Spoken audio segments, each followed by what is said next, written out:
네, 들으신 것처럼 9월 고용 성적표가 나왔습니다. 9월 한 달 취업자 증가 수는 4만 5천 명이었습니다.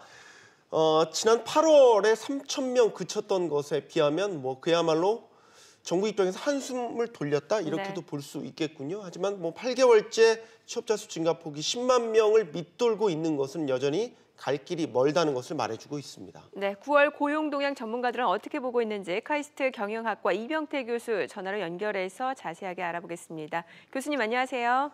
네, 안녕하십니까. 네, 네.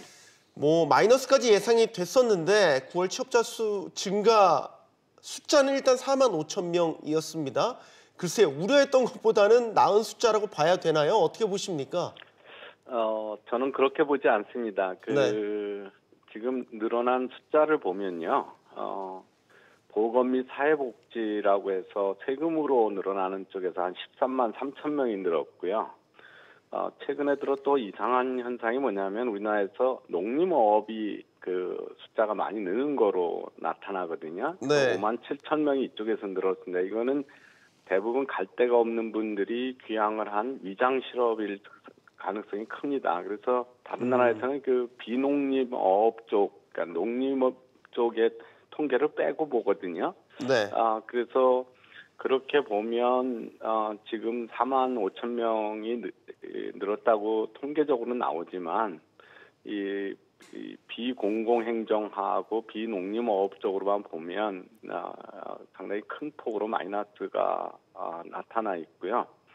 특히 일자리의 질이 나빠지고 있다라고 하는 징후들이 많이 있습니다. 이 중에 이제 40대가 실업률이 한 0.4% 늘었고요. 50대가 0.3% 늘었거든요. 그래서 이 가장 그 사회적으로 중추적인 역할을 하고 고임금을 받아가는 연령대들의 실업률이 크게 늘어나고 있는 것으로 봐서 상당히 우려스러운 상황이 계속 지속되고 있고요. 특히 정부의 소득주도 성장은 최저임금을 올린 영역들의 그 실업이 아주 급격하게 눈에 띄게 나타나고 있습니다. 계속 그 사업시설 관리 지원 및 임대 서비스에서 13만 개가 줄었고요. 도소매업에서 10만 개, 숙박 및 음식점에서 8만 6천 개가 줄어서 이들 대부분이 지난해에는 증가했던 영역들이거든요. 그래서 그 최저임금 인상의 영향이 뚜렷하게 나타나고 있다 이렇게 볼 수 있습니다. 그런데 이제 한 2개월 지나면 다시 이 영세 사업자들의 최저임금이 10% 이상 다시 올라가게 되잖아요. 그래서 앞으로가 더 걱정이 되는 그리고 사회 중추적이 되는 40대 50대의 실업률이 계속 올라가는 등 여러 가지로 질이 안 좋은 형태로 지금 나타나고 있고 이 4만 5천 명도 그 허수가 너무 많은 숫자여서 지금 고용 사정이 최악의 상태가 지속되고 있다고 봐야 됩니다. 지금 구체적으로 좀 분석을 해주셨는데 그래도 정부의 입장에서는 조금 더 시간이 필요하다라는 부분인 것 같거든요. 이런 분석에 대해서는 어떤 의견이십니까? 여러 가지로 좀 무책임한 발언이라고 보시면 될 것 같아요.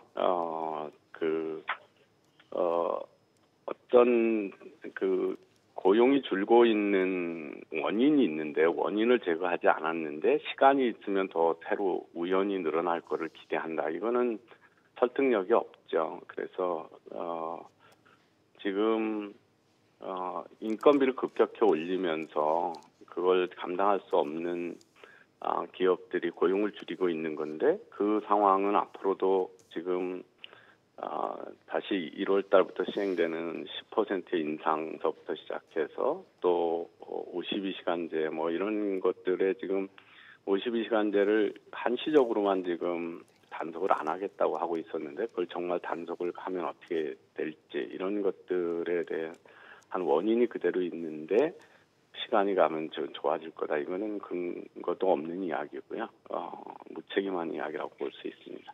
네, 일단은 취업자 수 증가폭이 큰 폭으로 줄어든 거에 대해서는 여러 가지 분석들이 나오고 있죠. 뭐 최저임금이 대표적인 뭐 이유로 꼽기도 하는데 정부가 계속 강조하는 게 이런 부분도 또 있는 것 같습니다. 그러니까 시간을 두고 보면 고용의 질이라는 측면에서 본다면 당장의 어떤 숫자적으로 드라마틱한 결과를 내는 것보다는 고용의 질을 구조적인 부분을 차근차근히 바꿔가는데 조금 더 무게를 두고 있다? 이런 식의 시각에 대해서 어떻게 보십니까? 고용의 질을 정부가 아주 편의적으로, 대통령도 그렇게 말씀하시던데 편의적으로 해석하고 있어요. 그러니까 고용의 질이 좋아졌다라고 하는 게 정규직, 상용직이 늘어나면 좋은 거다 이런 식으로 얘기를 하는데요. 그것도 최근에 그 4대 보험을 고용보험을 들어주는 기준을 바꿨고, 그다음에 그 최저임금 인상에 대한 영세업자의 고용안정기금 지원하기 위해서 그 전에 잘 나타나지 않은 분들이 4대 보험을 들고 고용보험을 드는 것 때문에 나타나는 통계적인 착시 현상이 대부분이거든요. 그리고 정규직이 비정규직보다 좋다 이런 것도 아주 임의적인 해석이죠. 대기업의 안정적인 파견 근무가 자영업 또는 영세사업자의 정규직보다 나쁜 그 직장이냐 이런 문제가 그렇게 볼 수 없거든요.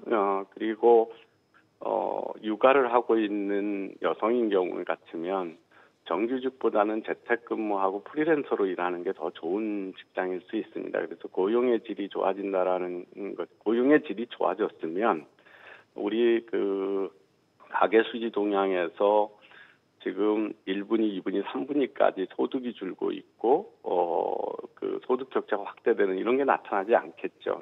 소득이 전부 올라가야 되는데 지금 통계적으로 보면 그 반대로 나타나고 있기 때문에 정부가 고용의 질이 좋아지고 있다는 거는 상식적으로 맞지도 않습니다. 대개는 고용이 늘어나면 그 근로자에 대한 그 경쟁을 기업들이 하기 때문에 임금이 올라가고 그래서 고용의 질이 좋아지지 일자리가 줄어드는데 고용의 질이 좋아지는 경우는 없습니다. 그래서 이거는 일반적인 상식에도 반하는 주장을 지금 하고 있는 겁니다.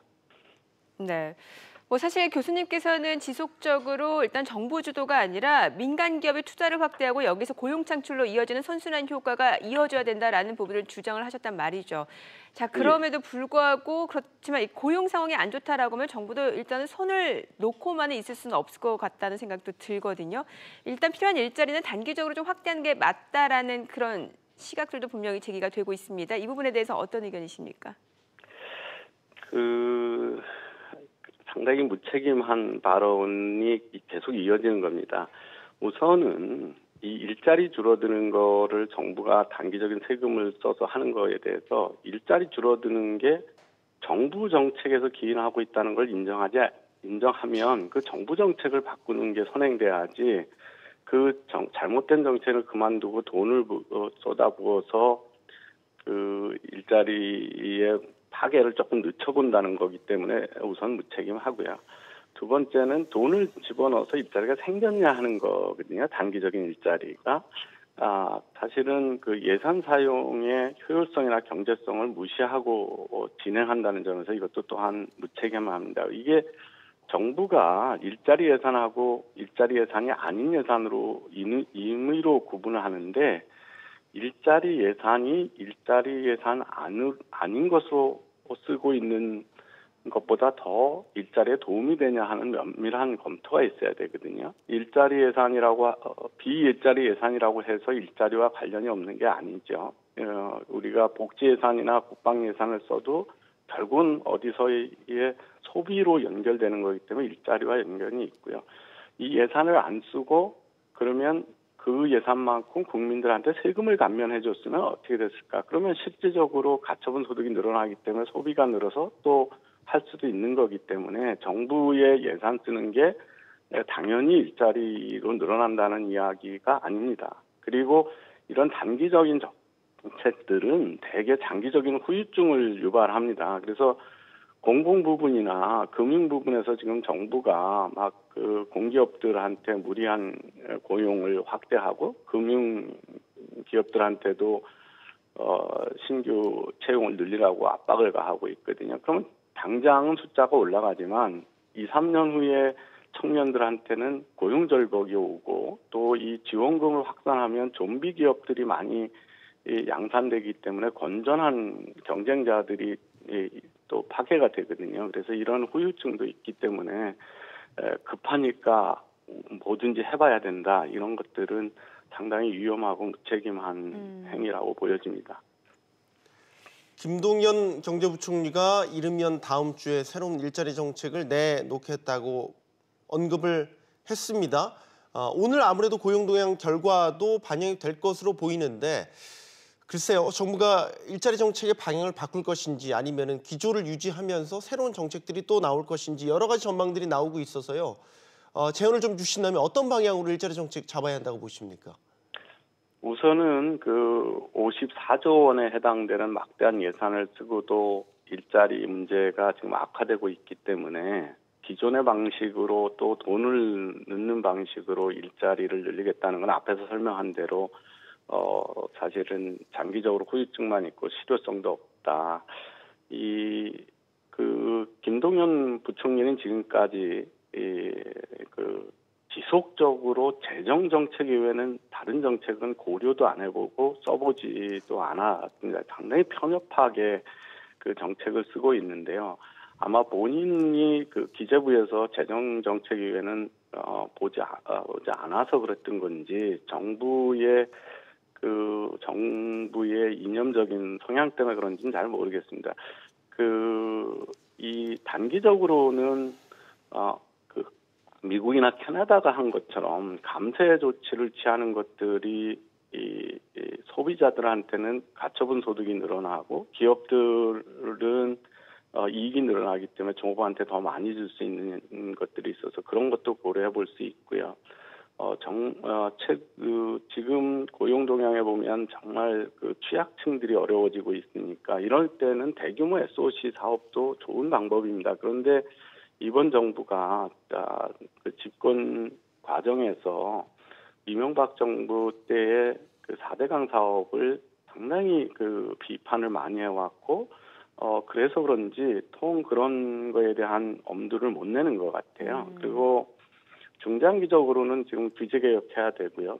특히 노동시장의 유연성을 도입을 해야 기업들이 친고용 정책으로 전환을 하고 투자 활성화를 위한 유인책이 필요합니다. 그리고 이 부동산 정책이 이상하게 강남 3구에 집값 잡는다는 거에 집착을 해서 여기서 오는 지금 고용 파괴도 상당히 심합니다. 그래서 보시면 이번에도 사업 시설 관리 지원 및 임대 서비스에서만 13만 개가 없어지고 건설 이런 쪽에서 많이 줄고 있거든요. 그래서 부동산 정책과 정부의 시장 교란 행위를 중단할 필요가 있습니다. 어제 미국에서 트럼프 대통령의 경제 고문이 세계에서 제일 지금 핫한 경제가 미국 경제라고 자랑하면서 뭐라고 그랬냐면 경제의 인센티브가 바뀌었다. 그러니까 기업한테 인센티브를 많이 줬다는 얘기죠. 그 다음에 기업에 대한 전쟁이 끝났다. 그러니까 반기업 행위를 안 하고 있다는 거거든요. 근데 우리 지금 정부는 계속 기업들을 압박하고 있기 때문에 기업에 인센티브 주고 기업을 격려하는 쪽으로 전환을 해야 이 문제가 해결이 될 겁니다. 네, 알겠습니다. 오늘 말씀 여기까지 듣겠습니다. 잘 들었습니다. 예, 고맙습니다. 네.